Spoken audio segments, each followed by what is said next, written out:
It is essential, though, that as we start back, we do this the right way.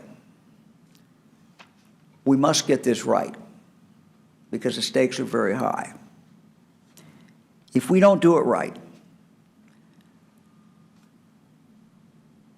the consequences are horrendous. What we do not want to do is to start back, start getting back, getting businesses up, getting small businesses up, and then have a disaster, a huge spike in the number of people who test positive and who are in the hospital.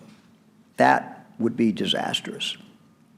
We have an obligation as we start back, and it's so very, very important for our state to keep our employees safe and for businesses to keep their customers safe. We are fighting, really, in a sense, a two-front war.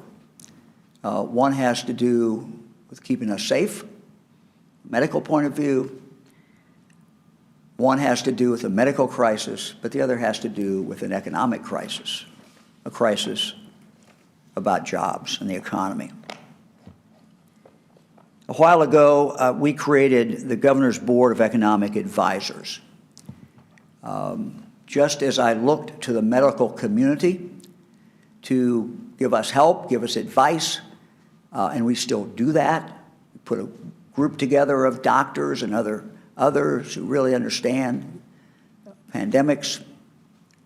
Just as we did that, we have put together this group of economic advisors. And these are CEOs from many of the major companies and smaller companies in the state of Ohio. I asked them to inform us, to help us, to look at what we need to do to address this economic crisis. This morning, I received a report from them, a verbal report. The report is a work in progress. It's a plan, but the plan's not done yet. But they gave me a glimpse of what, I orally presented it to me, of what they had come up with. And as I said, it's a work in progress.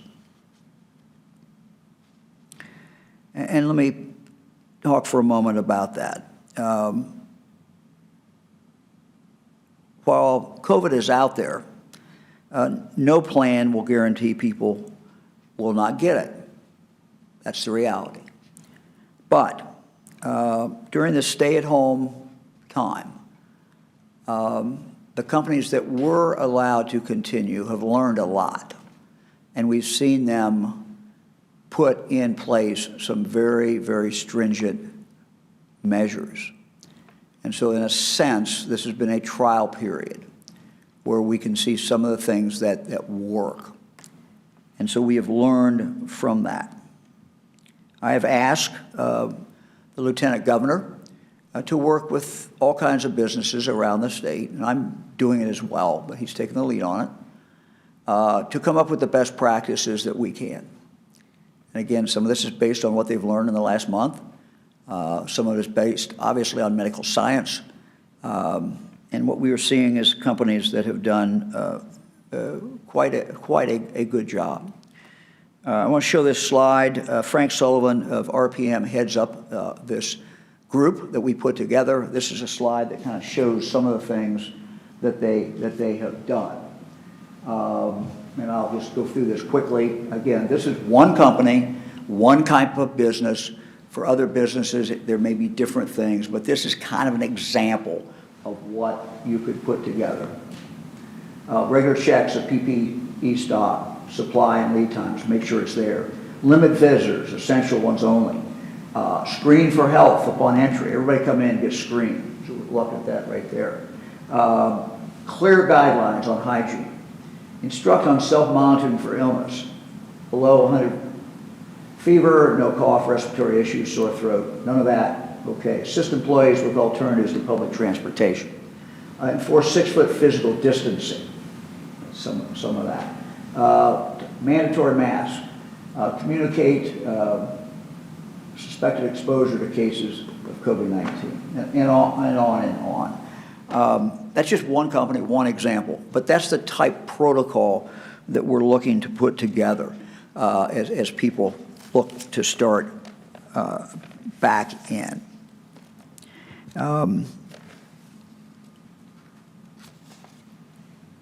We are looking to begin this process on May 1.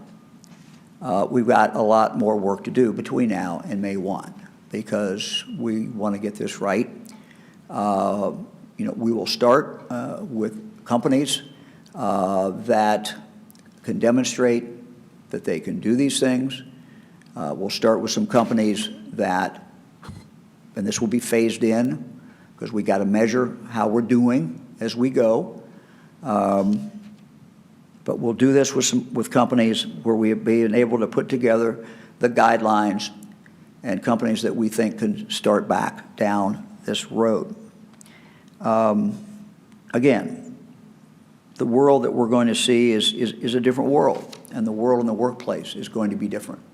You're going to see people with masks. You're going to see people where there's a lot of sanitizers, a lot of barriers, distancing, all the things that we have talked so much about. The workplace is going to change.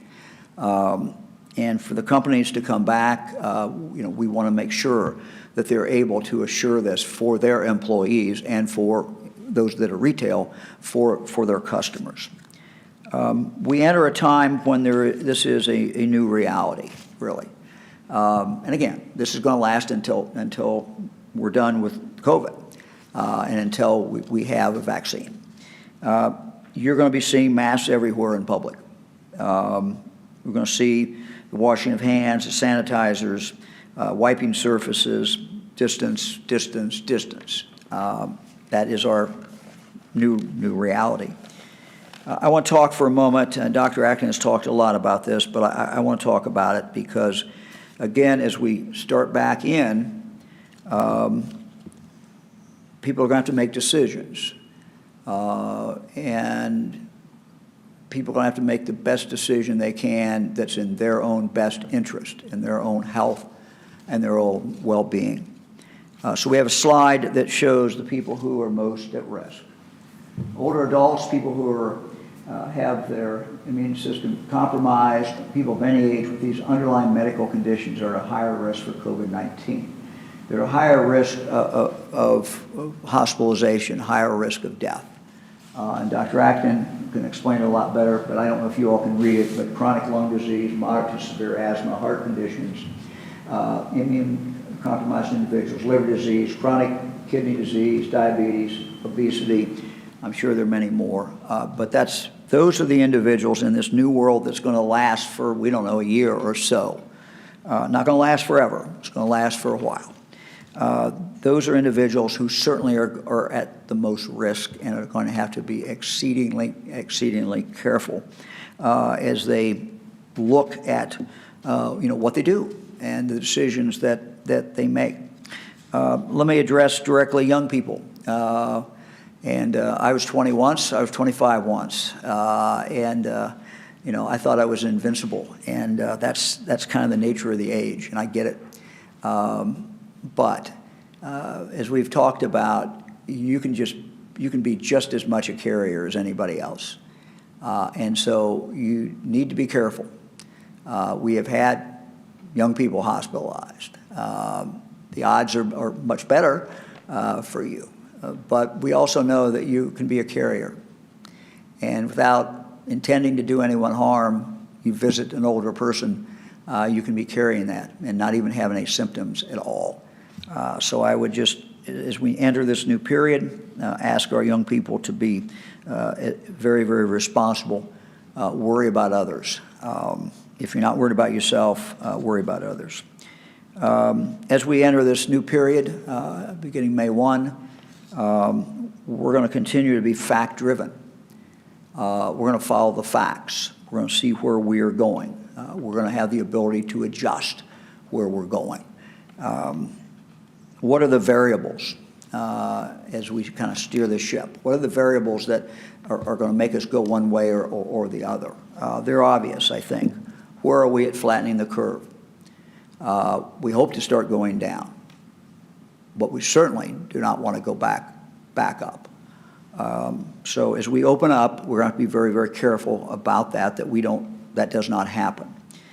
Second, we're going to keep an eye on the hospital admissions. They go hand in hand with that curve that we're talking about. We're going to look at the PPE availability. How are we doing on that? And that's a everyday battle. I know it is in the private industry. I know it is for the hospitals.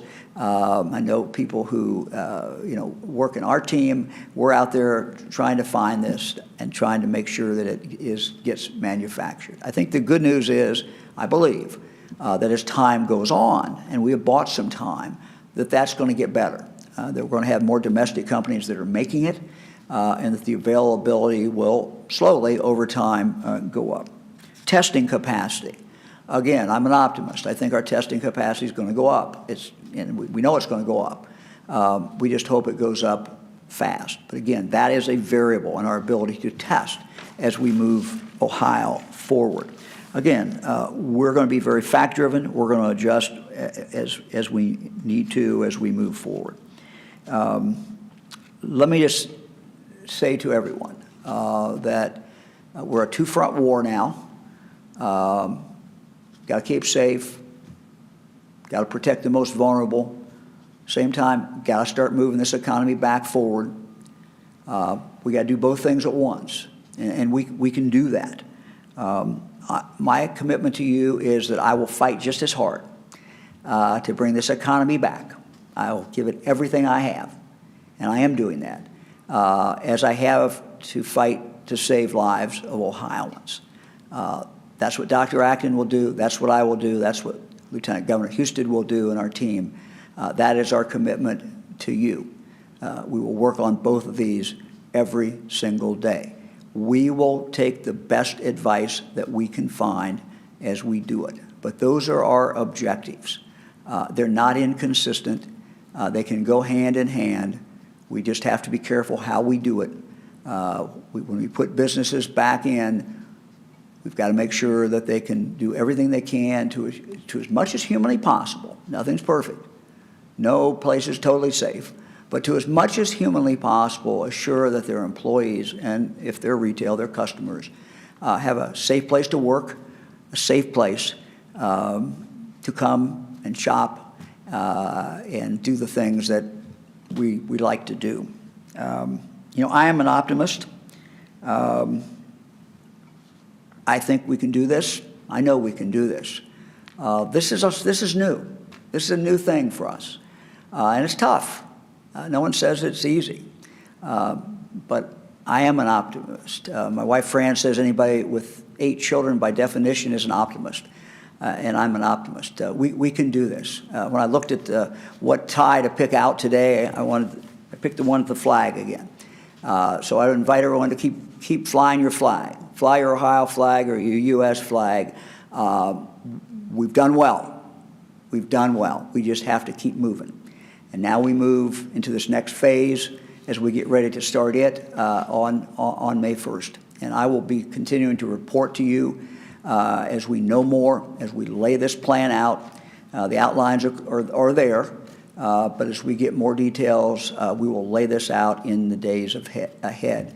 But this is my report as of today, where we are and where I think we're going to be able to go beginning, and where we intend to go, beginning May 1st.